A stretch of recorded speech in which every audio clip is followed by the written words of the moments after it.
Today we've got Keiko Schlabach, who is English communication instructor. She's also the founder of English Empowered, and she is coaching and training Japanese researchers and C-suite members to make presentations in English. So as you're aware, there are a lot of cultural differences and there are a lot of different standards depending on, well, of course, the industry, the company. There are different expectations as well. And most of the time, even if we don't realize it, it is really difficult to get our message across in the way we want it to get across to our, well, to the people we speak with. So there is a lot of detail. There are differences in structure, in also the way we communicate, communication styles, and so on. And these differences are all the more felt and visible when we talk about cultures which are as different as the Japanese and the Western cultures. So just yesterday, Keiko and Tim and I, we were talking about how difficult it is actually to get your message across, especially when you are not experienced in communicating with people in other countries, and also how in the Western world we do like to think that we are very, very different, from one another. But when we are here in Japan and we look at the Western world, we can actually notice that there are quite a lot of cultural similarities there, especially when compared to Japan.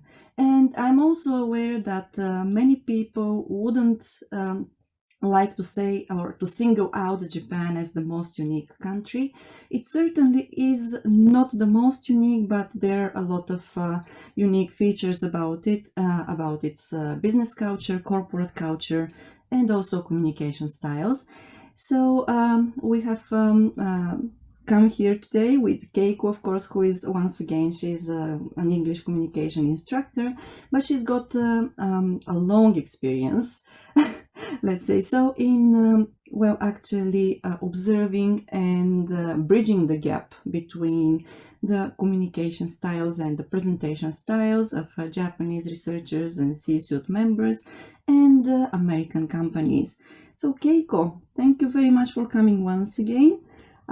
If you would like to tell us a little bit about yourself, please go ahead. And of course, we can smoothly continue with the main topic today.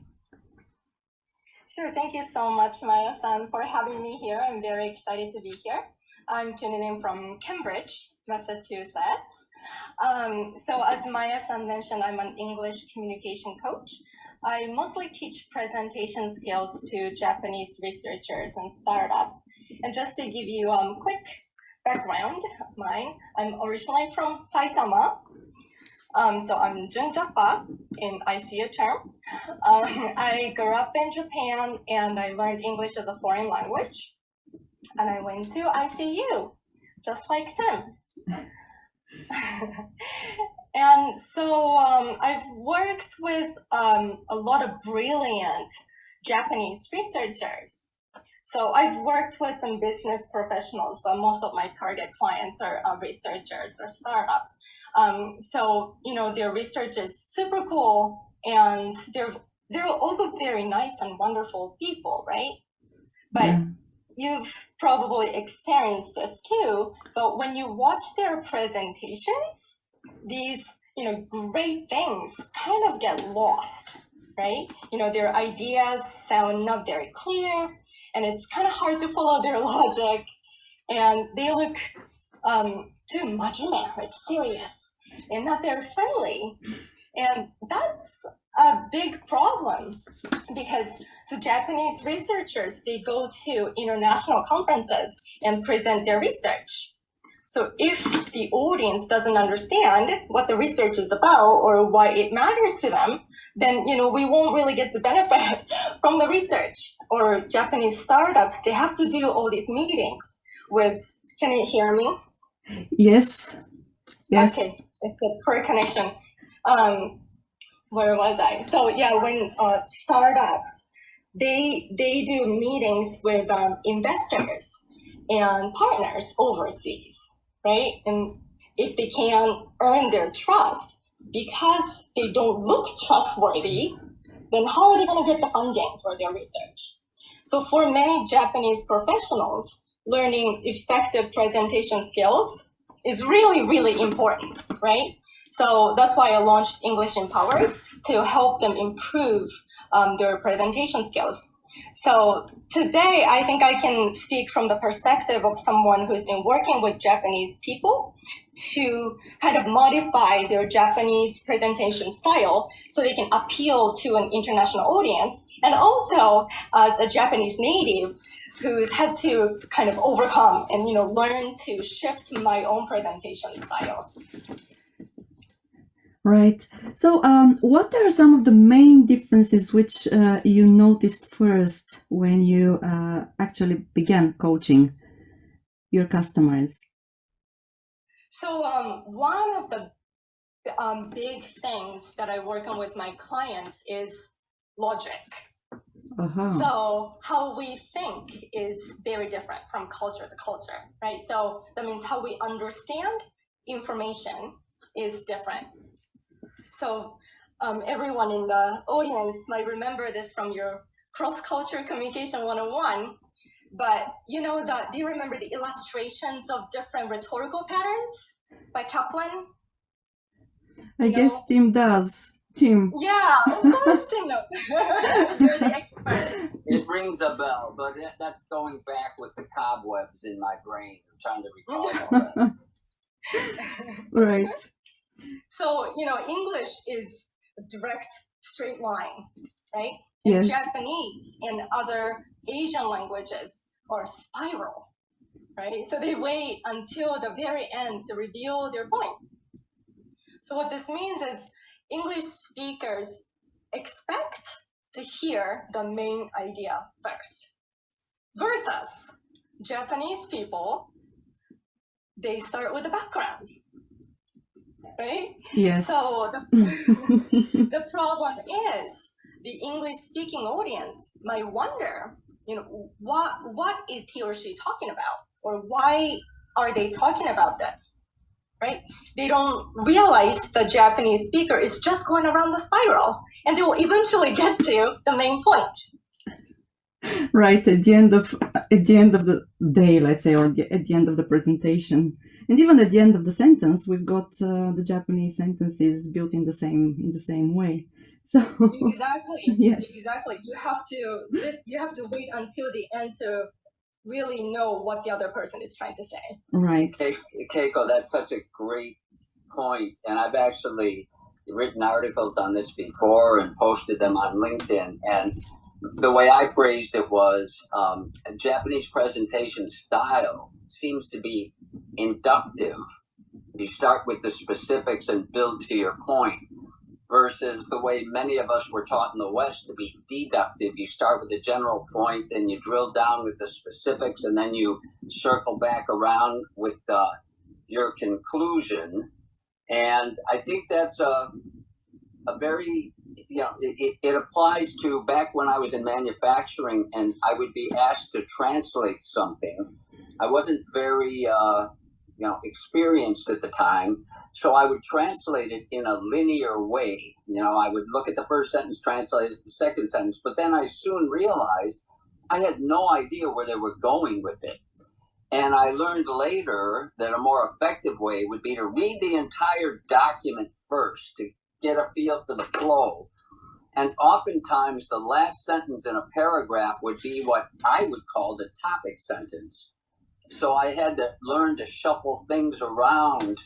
So in my case, the American audience reading it would be more comfortable reading it. Is that consistent with what you've seen, Keiko? That is really interesting so when I work with my Japanese clients, I actually use an outline.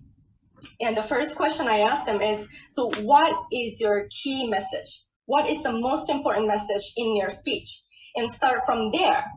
Because without knowing your main message, there's no way to select the relevant information in the body of your presentation.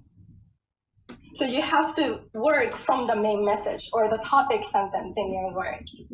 It's almost like constructing a paper. You start from the main message and support it with more details, facts, statistics. That's yeah. And somebody, this was a long time ago on LinkedIn, accused me of pushing the Nihonjin theory because I was pointing out the inductive versus the deductive. I didn't even respond because it's silly. Because we're trained, in school to write a certain way. And what do you believe influences Japanese to do it, to present their papers and their writing styles based on the Japanese way versus what you're teaching them, the more international way to do it? That's an interesting point. Yes. Yeah, Maya-san, do you want to take this? No, I just I came up with something now listening to Tim, and it's more like well, in Japan we always see people who are trying to pick up the whole picture first, and then come up with a conclusion. So, and I think that culturally, it translates very much into that phrase, which is quite, I wouldn't say popular nowadays, but a lot of people use it, read the air or read the room or read the atmosphere. So you cannot read the atmosphere if you don't have all the details, right? So, and this is such a basic part. I mean, when I say basic, I mean it's really a very important part of the Japanese way of perceiving the world, of looking at the world, and it translates into everything. It translates into presentations, into writing style as well, in the way Japanese people communicate. And this is, Jim, I agree with you. It has nothing to do with the Nihonjinron. It's just the differences which we have, culturally. And they're based on, historical reasons and so on. So I'm sorry, it's a little bit off topic, I guess, but it is very important to say that, culture is everywhere. And, everything we do actually is based, and it is, in a sense, it is coded, or it goes back to cultural codes. Sorry, Keiko, please go ahead. Oh, no worries. So, as someone who grew up in Japan, I don't really have much experience of learning how to write well in Japanese. I'm more trained in how to write well in English. So when I write in Japanese, I kind of have to follow my instinct, right? And my instinct is to give the background story. So when I talk to my husband, for example, I don't have to self-monitor myself that often because, it's my husband. He's American, by the way. And when I talk to him, I feel the urge to explain the background first before getting to the main point, because he has to understand the background story in order to understand my point. So I feel like many Japanese people kind of feel that way. They have to explain the situation first, to set the tone, to make sure that everyone is on the same page. Then they can take a further step and actually reveal their main point. That is so funny, Keiko-san. That is so funny you said that, because many of my Japanese friends, including my wife, they always talk about, it's so important for me to provide context before I give you the answer. And I'll give you a real simple example. So many years ago, I was traveling on business all the time, and my son Grady, he was 15 years old at the time, and I wanted him to take driver's ed because we needed him to be able to drive to school and back. And I was on the road, so I come back and I say to my wife, did Grady sign up for driver's ed? And I just want her to say yes or no, and then she can give me the details. But that's not what she did. She starts out by saying, I got this letter from school, and I can't speak English very well. And she's explaining this in Japanese. And in my head, I'm like, oh, you're going to tell me no, you're going to give me bad news. But I just wanted a yes or a no. And it turns out he did take driver's ed. But she wouldn't get to the point. I had to sit through, it's like a mystery story, like a whodunit story. So even after 37 years of marriage, we still have these communication gaps in terms of how we do it. So I suspect that's part of it. It's a very similar situation. That is so funny. I'm just laughing here.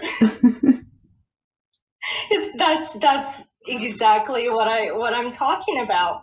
So I realized that too. So, I would start explaining the background, and I will notice, okay, I've lost my husband. 5 seconds into my background story, he's doing something else. He's playing with his phone. So, I have to shift my communication style to really get to him, and to keep on the conversation. I have to start with my main idea, then get his attention, then explain some more.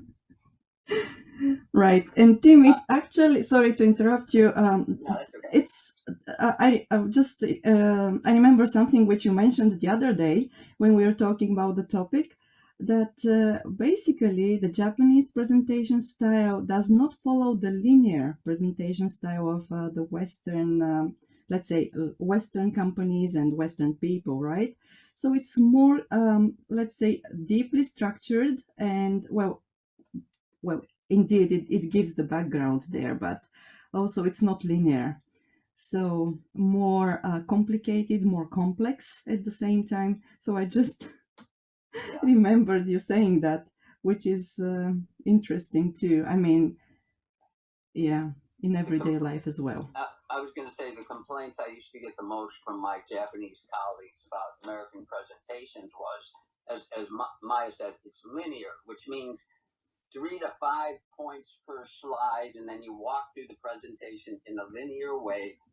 And the Japanese, on the other hand, tended to be, they would have what Americans, and maybe Europeans too, would call busy, overly complicated slides with too much information. And when I would mention that to my Japanese counterparts, they would say, some of them would say, we're trying to show how things relate. And to show that, we try to put as much on one slide to show the relationships. And when we see these linear presentations, we don't get a feel for how things are relating to each other. Does that make sense to you, Keiko? That mindset? Yes, totally. So I think what the Japanese people are trying to do there is they're trying to give the receivers, the listeners, the audience, the whole picture, right? So it's kind of related to another thing I wanted to talk about is speaker-oriented culture versus receiver-oriented culture, right? So the US is speaker-oriented, so it's the speaker's job to explain everything clearly. So in the presentation, you don't show everything. You have to make the point crystal clear. That's your job as a speaker. But Japan is a listener-oriented culture. So listeners have to read between the lines. They have to understand. So I think the Japanese presenters, they, give everything to the receivers, and it's kind of up to them, what they get from the information-packed slide. Excellent point. Yes. That's a really, really important point. And this point gives a lot of, better understanding, I think, why we have these differences again in presentation styles. And I remember, when I came to Japan, it was in the very beginning, and when I started learning Japanese back then. So, it's of course a deviation of the topic a little bit, but once again about communication. So my Japanese language teachers were only Japanese. They were 2 Japanese ladies, and they didn't speak any other languages. They spoke only Japanese. And so they tried, to teach me Japanese by showing me slides and different pictures, of people in different situations. And then only later, I understood that it didn't work really well, because they were trying, and of course I didn't understand any Japanese at that time. So the moment they showed me a picture of a person, in a particular situation, and told me, okay, for example, let's say, じゃあ話させていただきます or お話しさせていただきます and it was like, wow, why is that person, excusing themselves? From a Westerner's point of view, it wouldn't be like that. It would be, well, I have something to tell you. Listen to me, right? And then in Japanese, you just kind of excuse yourself and you say, well, I'm sorry for imposing on you, but please listen to me. So these obviously, it sounds like a far-fetched analogy, but still it's quite interesting because basically in our Western cultures, there is another example, we say take an exam, so you reach out and take it, so it's up to you to do it. And then in Japanese you say shiken no okeru, which is ukemike, which is the passive mode, and which comes straight to the point, Keiko, which you made, it's a receiver. Well, the Japanese presentation style is actually receiver oriented, or it's listener oriented, and we have to be very aware of this. And these two styles are as it has become clear just during the first 20 minutes of this room. So we're actually talking about cultural differences which are on the opposite side of the scale, right? 180 degrees opposite. So it's very important to remember that every time we actually communicate and create presentations for different, partners and, different purposes as well. I don't know if it makes sense, but, that's something which just, is striking, or it always keeps me, on my toes when I talk with. I have a question for Keiko. Yes. I didn't go through the Japanese school system. I went to ICU, but that was college. And, to your point about the speaker orientation versus the listener orientation, in America, education system, based on my experience, if a teacher teaches a class and then all the students take a test and they all do really, really bad, typically the teacher will say, okay, I obviously failed in getting the point across to my students, so you can retake the test, or you grade it on a curve. Is that not something a Japanese teacher would do in elementary and middle school and high school? Absolutely not. Right? Interesting, right? That is not the mentality. So it was the students' fault for not understanding because they didn't try hard enough? I mean, is that the conclusion? Yeah, I would say so. And I mean, in Japanese schools, like elementary school, middle schools, teachers are not really, they don't really have room for creativity. Most teachers kind of teach the same curriculum. Right? So it's not really up to how they teach. Students learn the same curriculum. So if they don't get it, it's the students' fault. They didn't study or they didn't understand it well. That's an interesting point again. Well, Tim, does it answer your question? Yeah, yes. It does. So, it's just kind of baked into the way we do things. And yes. we have Yuka-san up on stage. Welcome, Yuka. Hi, Tim and Maya. Thank you again for the great room today. Thank you, Keiko-san, for sharing your professional opinion. Hi, nice to meet you. Nice to meet you too. So I am a Japanese, the born and raised in actually Saitama as well, but that's maybe a different topic. But anyway, so I'm probably kind of impatient as a personality, so I tend to get to the point very quickly when I present my research or my analysis. But so my question to you is, because when we present, our goal is for the listeners or audience to understand what we're talking about. So I would like to sort of, hear your opinion about what should be the outline to sort of best appeal to a non-Japanese audience.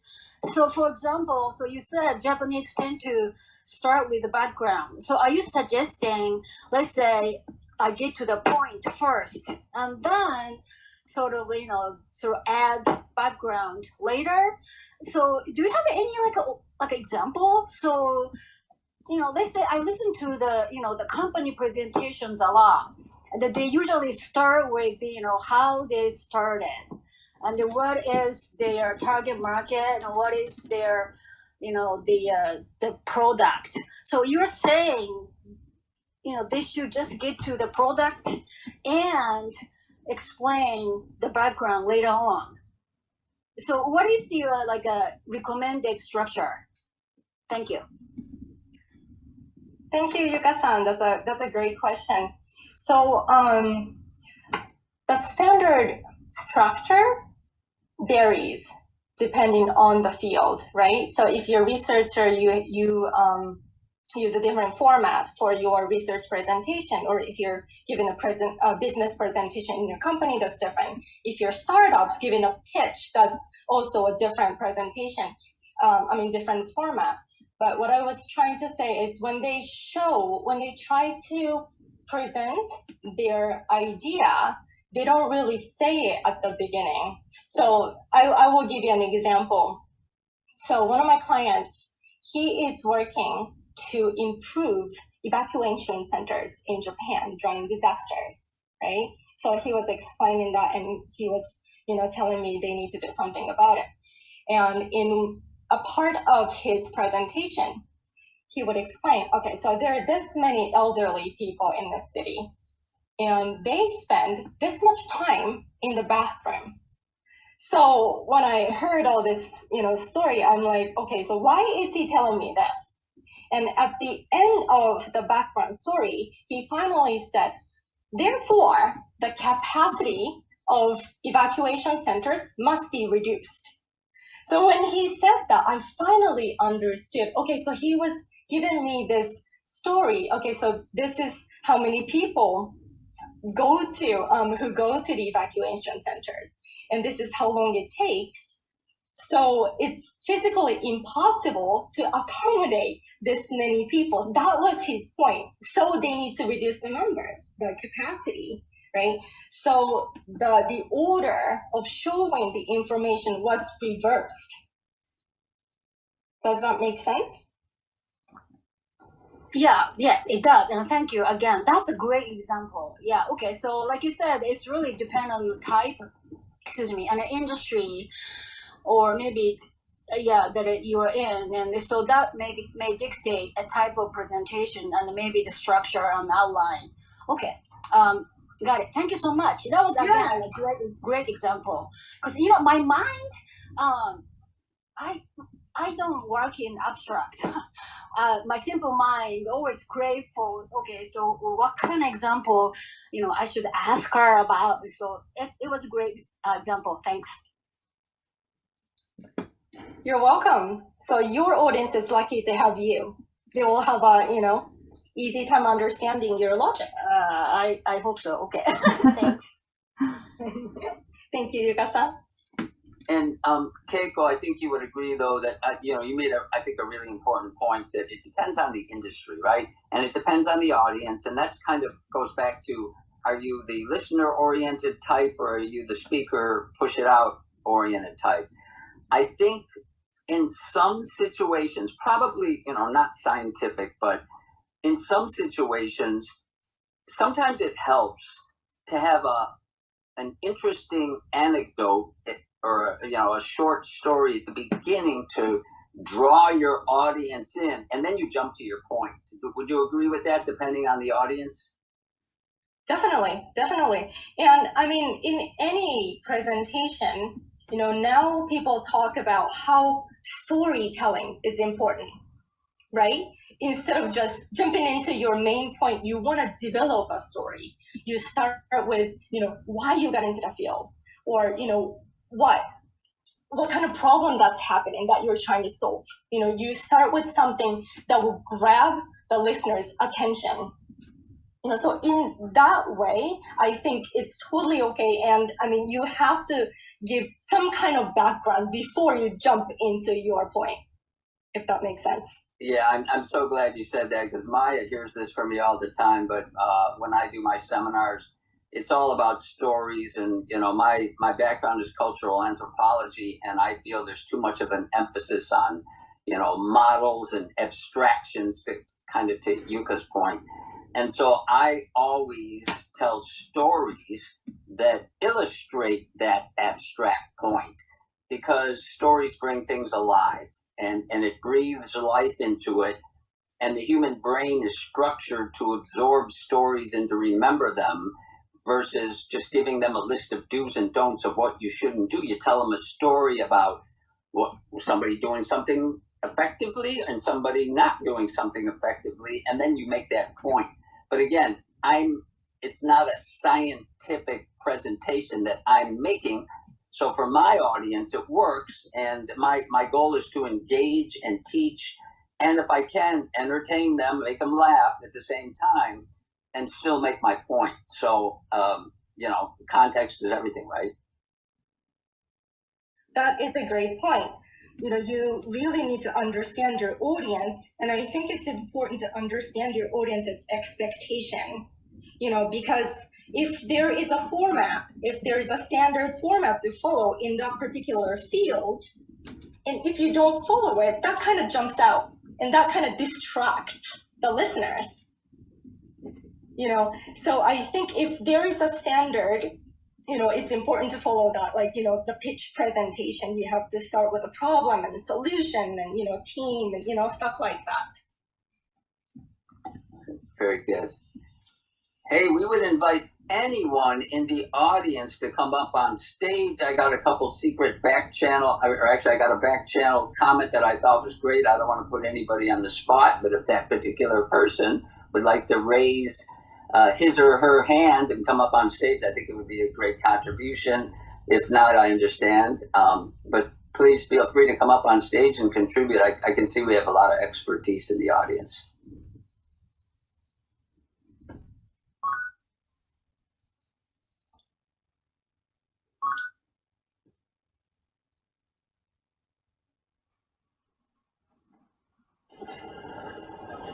Well, good morning, Tomomi, and good evening, Ren. Thank you very much for coming up. So we cannot wait to hear your insights and your opinions about the topic, experience as well. Yes. Sorry, I just joined maybe 10 minutes ago. What is the topic for the day? Well, this is, basically the differences between Japanese and English let's say Western presentations.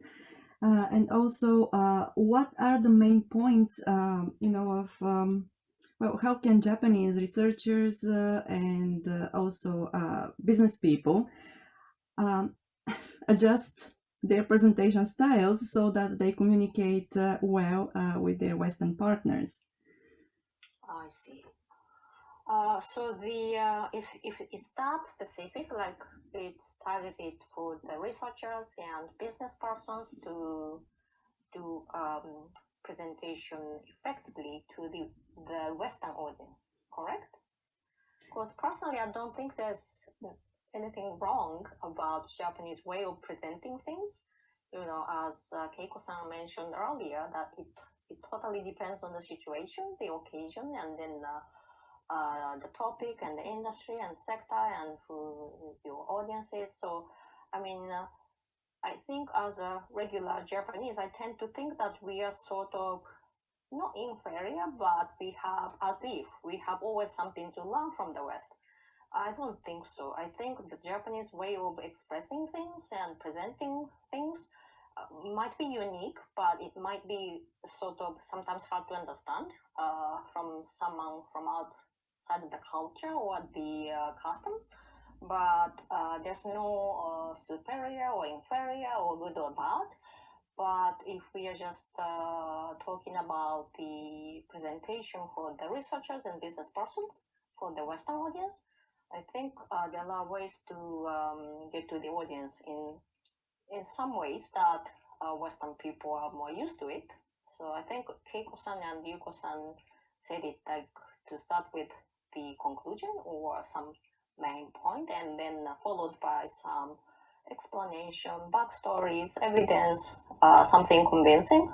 So that's very efficient and effective. I have no problem about it, but sometimes I find it not difficult, but somewhat interesting that I think the way to build some rapport or to break the ice, it depends. But I think when I'm talking with my Japanese colleagues, it tend to get a bit longer, and something starting with the soft things like something that has nothing to do with the business issues, and then just to soften the mood and just to nothing too aggressive. So and to try first to listen to the other person before making my own point. I think it's important in the Japanese business context.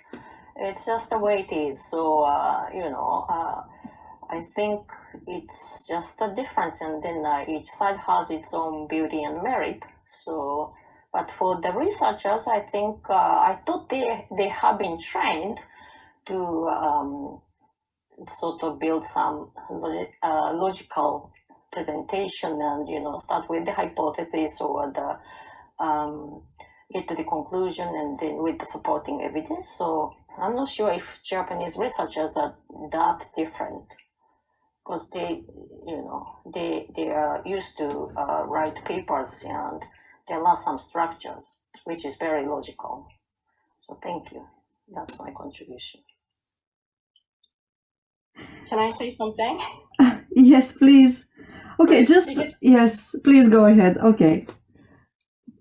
Okay, well, Tomomi-san, thank you for bringing up very, very important point. I totally agree with you.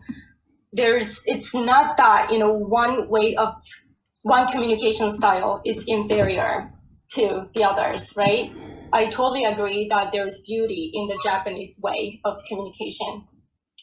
What I think is the problem is when the differences in communication style causes confusion, right? So first of all, it's a problem if the audience can't understand your idea.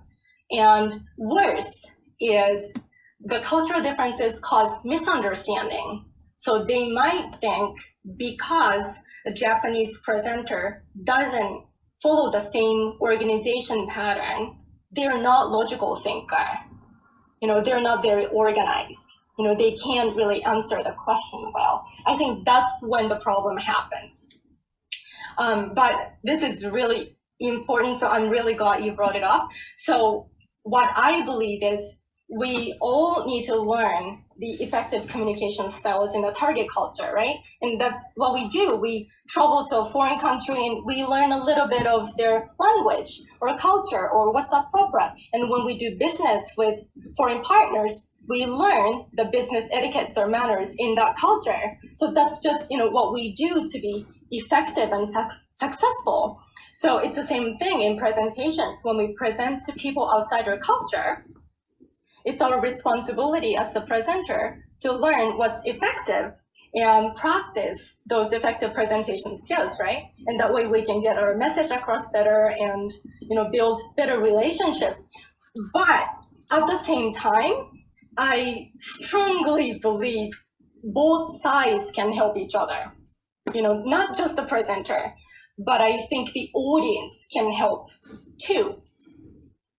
I say this because I've kind of always felt self-conscious about speaking up in a group setting, like, many Japanese people might feel. So I would self-monitor myself and I say, can I say it well in English? Or is my comment worthy enough to take everyone else's time? And, if I decide, no, it's not worthy, then I might just, not say it. I might remain quiet. But in graduate school, that changed. I felt encouraged to speak up. I didn't care if I made a mistake. I was able to focus on my message. And that's because my classmates, so my major in graduate school was TESOL, teaching English to speakers of other languages. So my classmates were English teachers. You can't ask for a more supportive environment, right? So they knew I wasn't a native speaker. They knew that I might say things a little bit different. And because of how I saw the environment, I knew they were a supportive group. I was okay. I was able to perform my best, right? So here's what I really want to say. If the goal is to have a productive communication, where the presenter feels comfortable speaking their, maybe not so perfect English, and the listeners really understanding what the presenters are saying, then, having good communication, and then the audience has an important job too, to support the presenter. Does that make sense? Yes, and I want to echo Keiko's thanks to Tomomi for bringing that up. There is no, as you said, there's no inferior. I just kind of thought that was understood, but it should be, stated up front. And, to offer the other side, when I did presentations with the Japanese audience, I changed my style to accommodate the expectations of my Japanese audience. I used more graphics. I tried to show relationships. So, it's not a matter of who's better or who's worse. It's just, again, adapting to the expectations and communication patterns and understanding of your audience. So anyway, thank you for bringing that up. We have Ren up on stage. Thank you so much for coming. Hello, everyone. Hello, Maya and Timothy for an excellent room always, and inviting Keiko-san for providing a very useful insight into this topic. And in fact, I just finished a conference call with my partner team in California. And so I thought, hey, this is an interesting topic. I just finished struggling to convey them to collaborate with us. But at the end, I was able to come out well, so maybe I have something I can contribute. So I raised my hand, and thank you for bringing me up. So I think when I give speech, I think everybody is doing this, but we should be mindful about what kind of audiences we are dealing with. And I have tendency to divide them into three categories. One, they are coming to our meeting or my speech because they both ask them to attend my seminar, and they are just listening. And then the category two are intense listeners. They really want to learn something from me. And then the category three are the people who are not just intense listeners, but they also want to engage with me. And I try to see, what kind of meeting today it is in terms of the ratio between these three groups. And I found out that over the years, I found out a little secret. No, I don't think it's a secret. That works for both Japanese audience and American audience, even European audience, and also the Mandarin-speaking audience. That is, I was trying to keep this in mind, which is an easy word to remember, which is KISS, K-I-S-S, which means keep it simple but specific. Because I also grew up in Japan, so I have tendency to give a lot of background before getting to the point. But even with the Japanese audience, I found it effective to be simple, but then bringing the specifics later. So maybe I'm in the engineering field, so this technique that worked well for me may not work for in banking industry, for example, but it worked for me. And I also found out that I'm also finding out that due to the COVID, we have more online meetings, and this keep it simple and specific rule that has helped me is becoming even more important because people are impatient. They feel like they are being locked in front of a screen. They cannot even move their hands to touch their nose, for example, right? So I had to do this, and I found out that is working well. And finally, maybe just one point, just like Keiko-san was talking about, I think it depends on the situation, how much you want to tell the story and how much you want to get to the point immediately. I found that when I try to impress the customers with the superiority of our technologies, like we won this award, we won that award, they just tune out. But if I tell them about a little bit of a story about how many failures that we have encountered before we finally get to this point, they are more receptive, and in fact, they are more willing to share their struggling stories as well. And that the probably a word to express that is icebreaker. I think even though I keep it simple and specific, I always want to insert a little bit of an icebreaker there to bring them onto the same field before I bring in that KISS method. But on the other hand, when we have a factory assembly line meeting, when a guy did not perform an important quality checking method, we will ask him, did you do this step or not? Which is a very clear yes or no question. And the guy will say, because of that, and everybody got frustrated. So, and finally he said, yeah, I didn't do it, right? I think in that situation, that person definitely should say, no, I did not do that quality check step because XYZ. So I think it depends on the situation. Okay, I'm done speaking. I don't know if this adds any value to this wonderful conversation, but those are my 2 cents. Thank you. Thank you so much. That was great. Thank you. Very important point. So the KISS in communication, KISS. Any comments, Maya or Keiko? Yeah. I'm sorry. Can I ask Ren a question? Sure. So, yes. Are you in a technology or manufacturing industry? I'm just trying to get the sense. Yeah. So we are in technology industry. We design things, but we also not just developing. We also have our contracting, engineering, manufacturing partners, mostly in Taiwan, and then we will manage the control, the quality, and when they ship to our customers, the customer just have to put their brand labels and focus on sales and marketing effort. That's our business. We are from the design to manufacturing. Why do you ask? I'm curious now. No, actually, because actually I've heard the KISS, but sometimes last S stands for something else.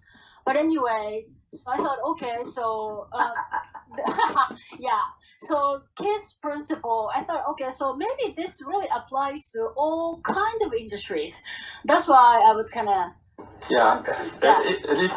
It's a simple word to keep reminding yourself, right? Because I have tendency to give too much information because of the Japanese background. So this has served me well. KISS rule to myself. Okay, thank you. Thank you. Keiko, yes, do you have any comments on this? Yeah, I think I love KISS. That's easy to remember, and yeah, you should probably start like an online course or something. I love it. Like the problem about the Japanese communication style, where we start with the background, is sometimes we talk too much about the background and we forget to make our point. We start saying, why was I talking about this? So that's kind of a problem. So that will give us a good reminder, to get to the point, keep it simple, give explanations, and yeah. just leave it there. And I would only interject that I don't think anyone here is saying that we shouldn't give background. I think the question is, at what point in the presentation do you give background? Does that make sense? Yes, it does. And for me, I have always I have been working for Japanese organizations, for the past several years, and I can see that when I communicate with my Japanese colleagues, it's always important to start. It's the other way around, to start with the background. And so I had to master that first, So I had to go the other way around to the point of Tomomi-san, that, it's always, and also, sorry, to the point of Keiko-san, that it's not about, being inferior or being superior. There is nothing like that. We are not implying that. But the point is that if you really want to get your message across, you have to actually adjust to the communication style of your audience or the people you're talking with. So yes, we always, and all of us, have to learn something on the way.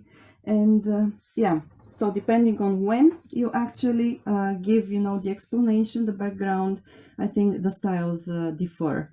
But at the end of the day, if you keep it simple, if you keep it, easy to understand, you will eventually, be understood in a good way. So we've got. Yeah, but Maya, but yes? the last point, the specific part still needs to exist. Otherwise, it lacks the credibility. Yes. Yeah, I'm sorry. No, that's okay. Yes, I agree with you. Sorry that I didn't mention it, but it's important, yes, to keep it specific and simple. So thank you for that. And we've got Jovan, but Jovan, welcome on stage. Before that, Takeshi, good morning to you. Are you there? Yeah, I'm here. Thank you, Maya. Thank you, Timothy. It's been an interesting discussion. And I'm running the Japan-America 50-50 joint venture.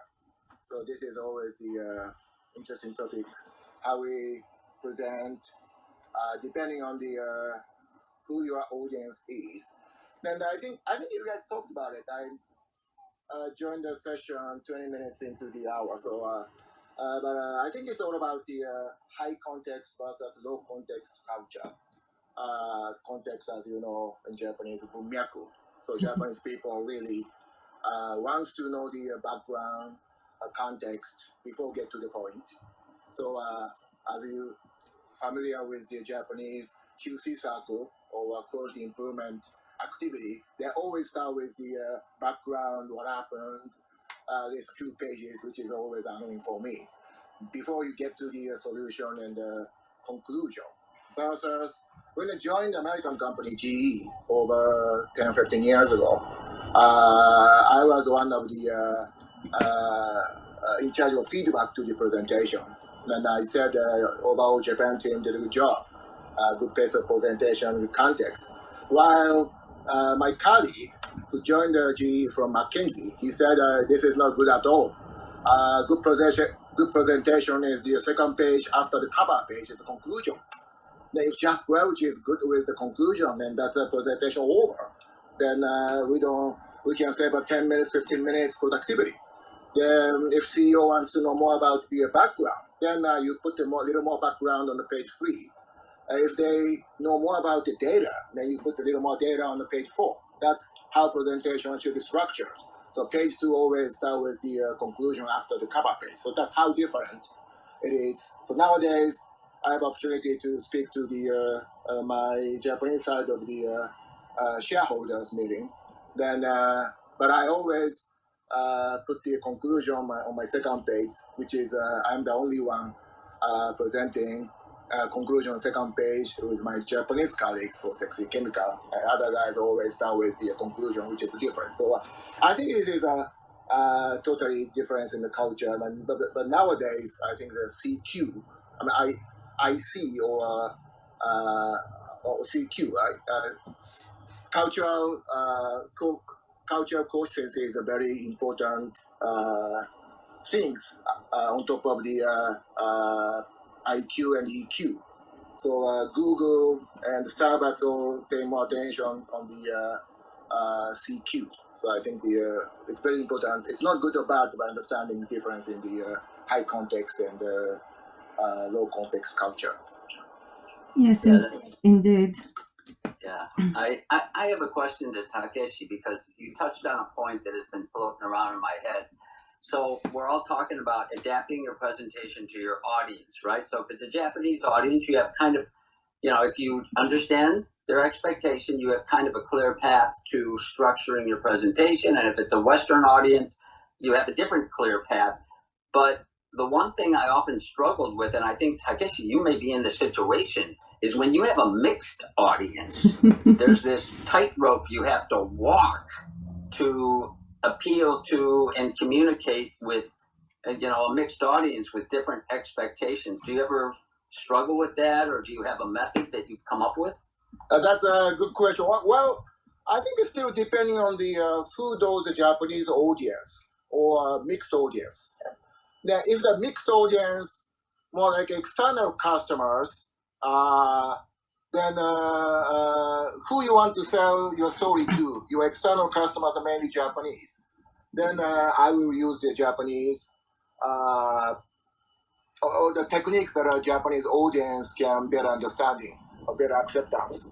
But if it is an internal Japanese audience or internal customers, like our share owners sitting in Japan, then I still use the direct conclusion first approach, because I try to influence positively that we need to shift gradually, even for the Japanese culture, Japanese company, to the conclusion first type of the presentation to improve our productivity. So I think it's still totally up to the who your audience, what your message, what you want to sell to the audience. So it is external customers which you cannot control. Then I will use the Japanese approach to deliver the better result. Hope this answers your question. Yeah, no, thank you, because that was always a challenge for me. Yeah, it is.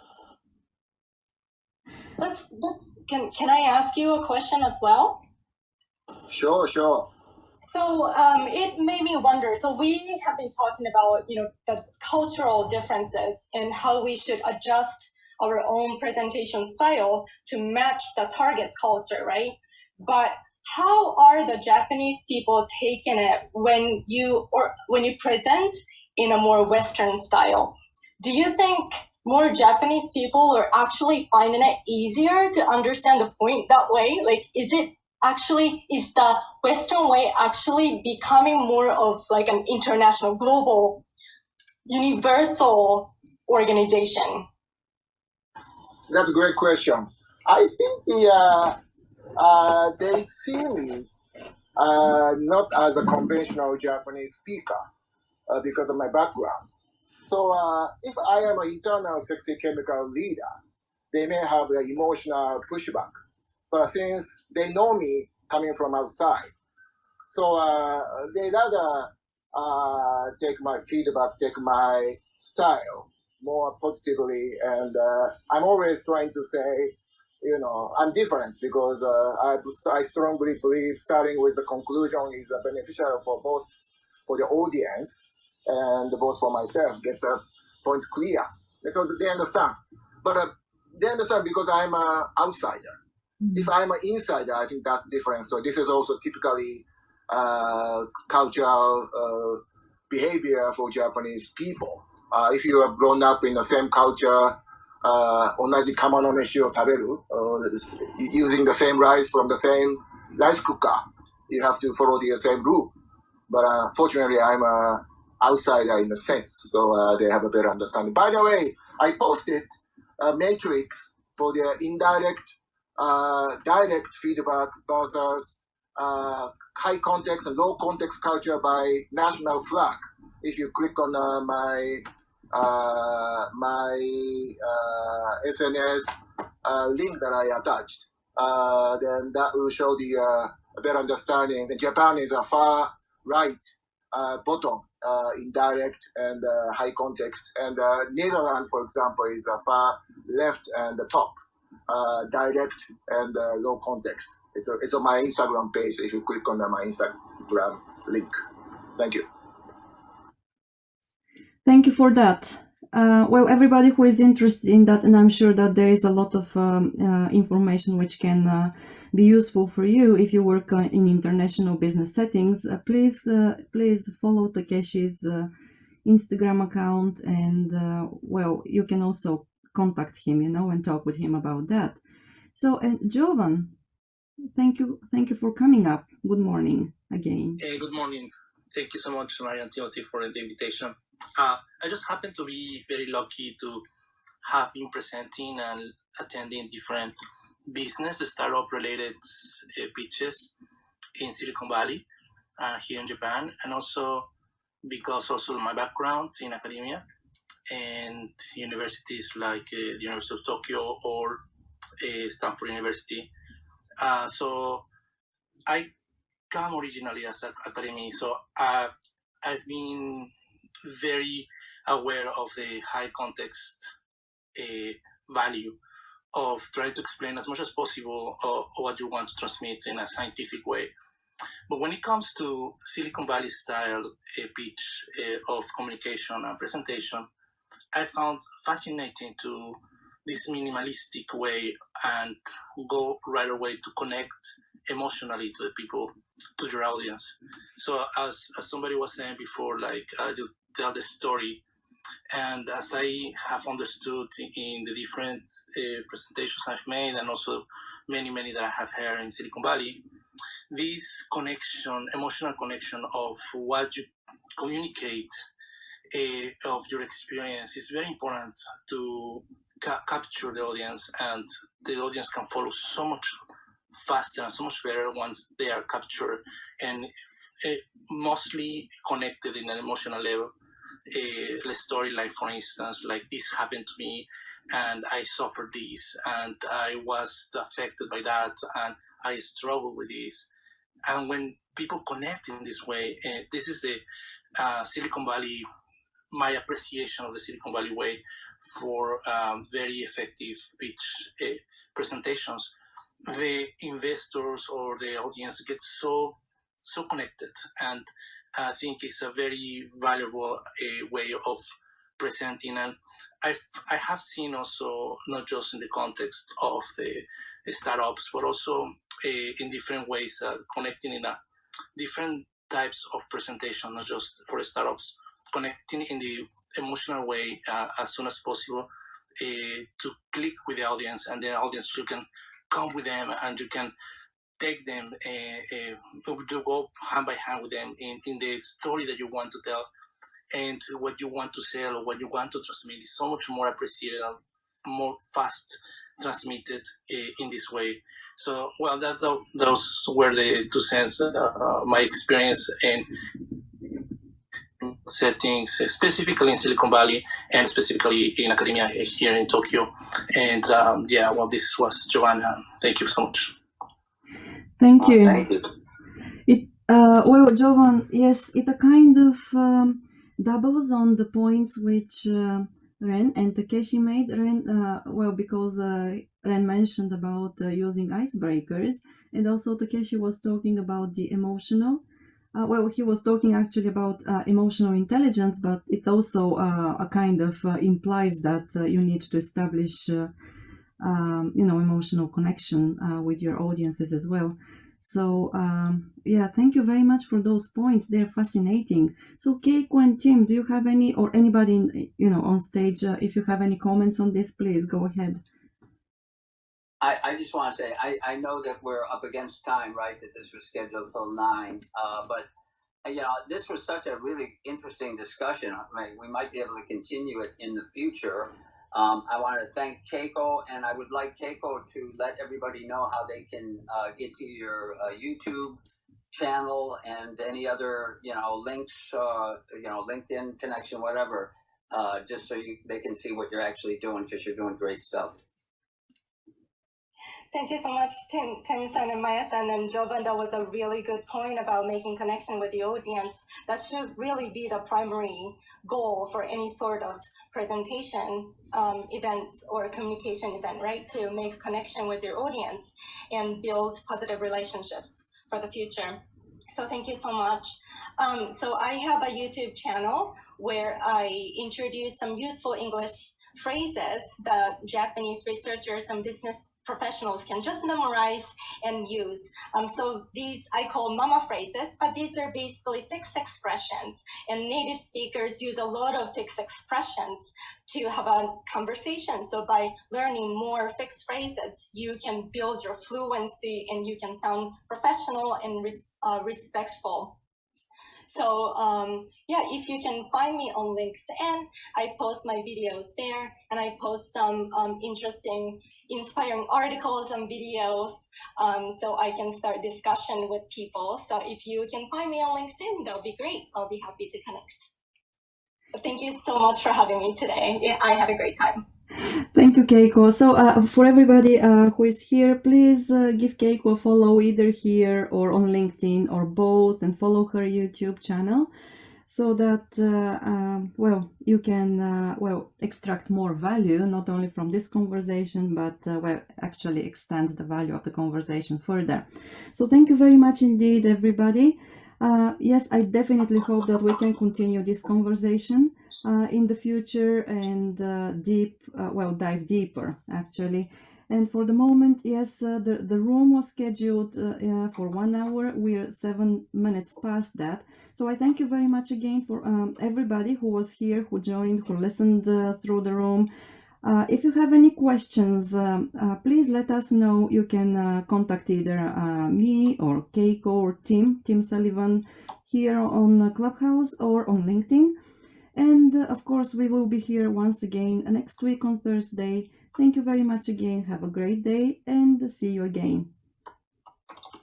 Thank you.